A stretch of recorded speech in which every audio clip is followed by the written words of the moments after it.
Igbo ndị nne eji eje mba a sị n'isi na isi rabụ n'ọnụ maka na nwoke ka ibi ya.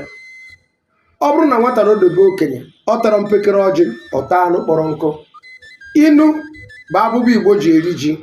Ka m nyekwe gị inu nke ị ga-ejide aka n'ụbọchị nke taata. Na-achọba afọ nara akọ na akpa nwa dibịa ka anyị gbapụ ya ọsọ maka na ebe a ga-eje taata buru oke ibu. Ụkwa dara ụbọchị oriri ọ darọzi n'oge ndị be anyị nọ. Ntụwa akwa ọkụkọ na-akakwa mma n'ọnụ ya bụ otu ọkụkọ ọnụọ. Ọkwa ọ na-aba na-agwa onye eghete eghe na ọ na-egbu onwe ya, ọ na-asị ikekwe n'ebe ọbara pụtara. Otu ihe eji etiri ibi mkpu bụ n'ebe ọ dị ajọ ka ndị be anyị nọ. Olughị ka ite eji echu iyi ma burie wee na di na nwunye rijuo afọ n'ụba ọgụ, ndị agụụ na-agụ aka ha mma. Anara agwa akpịrị agwa na anya na ụtara bụkwa na ezigbote ọgọ bụrụkwa orima nwanne.